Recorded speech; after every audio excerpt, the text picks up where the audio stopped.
Di dunia Jujutsu Kaisen, teknik terkutuk menjadi jurus andalan bagi para pengguna energi kutukan. Ada beberapa teknik kutukan yang diturunkan lewat keluarga dari satu generasi ke generasi selanjutnya. Seperti 3 keluarga besar yang memiliki ciri khas teknik kutukannya masing-masing. Dan di video kali ini, saya akan menjelaskan 10 teknik kutukan paling mematikan yang ada di dunia Jujutsu Kaisen, versi Tokunime Time. Tanpa basa-basi lagi, mari langsung saja kita membahasnya.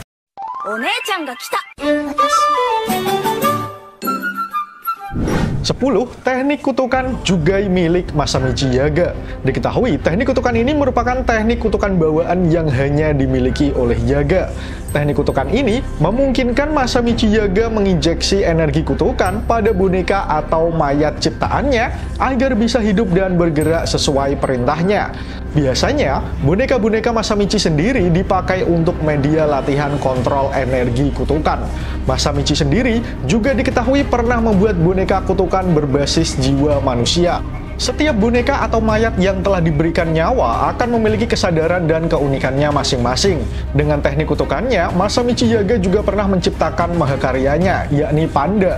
Panda bukanlah mayat kutukan biasa, karena ia adalah satu-satunya yang diketahui memiliki emosi dan mampu bertumbuh kembang layaknya anak manusia. Rahasianya sendiri terletak pada 3 inti jiwanya, yakni jiwa Yaga sendiri untuk menjaga keseimbangan, jiwa kakak perempuannya yang pemalu, dan juga jiwa kakak laki-lakinya yang berbentuk gorila.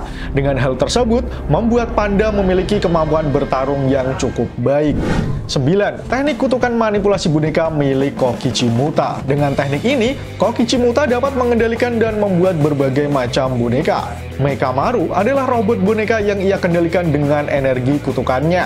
Meskipun terlahir dengan tubuh yang cacat, namun Kokichimuta memiliki energi kutukan yang sangat melimpah. Memanfaatkan hal tersebut, Kokichimuta mampu mengendalikan robot boneka dalam jumlah banyak dengan jangkauan yang sangat luas. 8. Teknik kutukan Jugon milik Toge Inumaki. Teknik kutukan ini merupakan teknik warisan keluarga Inumaki. Berkat hal tersebut, Toge Inumaki memiliki segel ular dan taring di lidahnya dan di sekitar kedua sisi mulutnya. Dengan teknik kutukan ini, apapun kata yang diucapkan Toge Inumaki mengandung energi kutukan dan berefek kepada lawannya. Sehingga Toge Inumaki hanya akan memakai bahasa isyarat ketika berkomunikasi dengan rekan atau teman-temannya. Semakin besar perintahnya, maka akan semakin banyak beban yang harus ditanggung oleh Toge. Oleh karena itu, Toge biasanya membawa sirup obat batuk untuk mengobati tenggorokannya yang iritasi setiap kali ia bertarung. Obat tersebut mampu memperpanjang waktu Toge Inumaki untuk menggunakan ucapan terkutuknya sebelum mencapai batasnya. 7. Teknik manipulasi roh kutukan milik Suguru Geto. Teknik ini memungkinkan Geto untuk memanipulasi dan mengendalikan roh kutukan, dari roh gelandangan sampai roh tingkat khusus.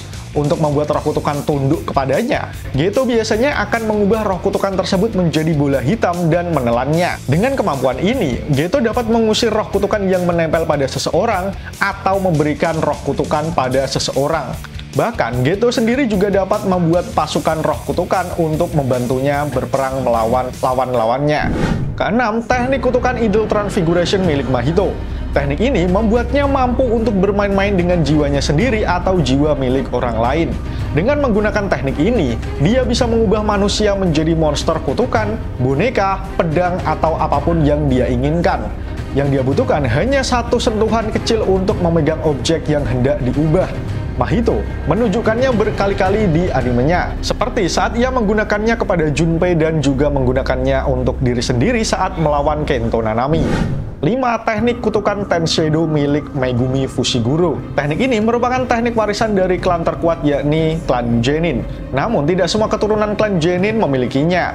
Hanya segelintir orang yang terpilih untuk bisa memakai kekuatan tersebut. Teknik Tenseido memungkinkan penggunanya memanggil hewan Shikigami untuk bertempur dan membasmi para roh kutukan. Selain itu, sesuai dengan namanya, Tenseido juga memungkinkan penggunanya untuk dapat memanipulasi bayangan. Ia bisa masuk ke dalam area bayangan untuk bersembunyi, menyusup, atau memberi serangan kejutan ke musuh tanpa terdeteksi. Mahuraga adalah Shikigami terkuat Megumi yang belum bisa ia kendalikan, karena level kekuatan Mahuraga jauh di atas Megumi.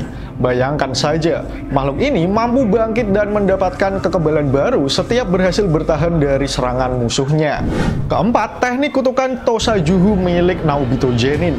Nama lain dari teknik ini adalah teknik sihir proyeksi. Teknik ini membuat penggunanya mampu memprediksi gerakan lawan dan akan meningkatkan kecepatan gerak si pengguna. Ketika Naobito mengaktifkan teknik ini, dia akan dapat memprediksi 1 detik gerakan lawan menjadi 24 prediksi. Prediksi gerakan tersebut akan ditampilkan ke dalam 24 frame gambar yang harus diikuti gerakannya oleh si target. Jika target tidak mengikutinya, maka dia akan terdiam dan membeku di dalam frame yang tidak mampu ia ikuti. Ketika target membeku dalam waktu 1 detik saja, Naobito memanfaatkan waktu tersebut untuk menyerang targetnya. Oleh karena itu, seolah-olah Naobito mampu menyaingi kecepatan lawan. Padahal, rahasianya Naobito menggunakan teknik ini untuk membuat lawan membeku, dan ia bisa bergerak dengan cepat dan juga bebas. Karena tekniknya ini, Naobito pun dijuluki sebagai salah satu penyihir tercepat, karena 1 detik saja sudah cukup baginya untuk menumbangkan lawannya. Ketiga, teknik kutukan Bombaye milik Yuki Tsukumo. Teknik ini memungkinkan Yuki untuk memberi massa pada tubuhnya. Efek teknik ini membuat dia mampu mengeluarkan serangan penghancur yang sangat hebat. Yuki bisa menghancurkan roh tingkat spesial tanpa kesulitan. Dalam pertempurannya melawan Kenjaku, dia bisa menghancurkan tangan orang itu dengan begitu mudahnya, sehingga membuat Kenjaku menjadi makin waspada. Selain itu, Yuki juga mampu memadatkan massa dengan seluruh kekuatannya, hingga terciptalah black hole atau lubang hitam dengan gravitasi tingkat tinggi. Tanpa adanya pelindung milik Tengen, lubang hitam itu mempunyai kekuatan yang berpotensi menarik seluruh dunia. Karena itulah, Yuki tidak pernah menggunakan teknik tersebut jika situasinya tidak benar-benar darurat.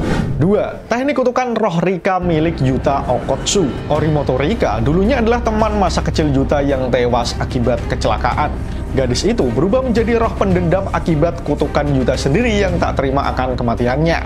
Nah, setelah jiwa Rika berhasil dibebaskan, kekuatan kutukan yang sempat membungkusnya pun diberikan kepada Yuta sebagai sumber tambahan kekuatannya. Hal ini juga menjelaskan mengapa Rika di cerita utama Jujutsu Kaisen diperlihatkan tidak mengamuk lagi. Karena ia sekarang murni teknik pribadi Yuta, bukan jiwa seorang individu lagi. Dengan teknik ini, Yuta mampu mengontrol dan mengendalikan roh Rika sesuka hatinya. Teknik Rika sendiri juga bisa dianggap memiliki kondisi mirip seperti Tenseido milik Megumi Fushiguro. Dua teknik tersebut memungkinkan penggunanya mampu bertarung sebagai tim meski secara teknis ia sendirian saja tanpa rekan penyihir lain. Pada kasus Rika sendiri, Yuta dan tekniknya bagaikan 2 orang penyihir elit yang mampu bertarung secara harmonis. 1. Teknik kutukan Limitless Gojo Satoru. Kekuatan ini sangat luar biasa. Bahkan di level dasar sekalipun, kemampuan ini sudah mampu memanipulasi ruang. Dengan kekuatan ini, Gojo mampu memperlambat benda atau serangan apapun yang mengarah kepadanya berkat adanya infinity di antara mereka. Singkatnya, semua hal tersebut menjadi berhenti sesuai kehendak Gojo.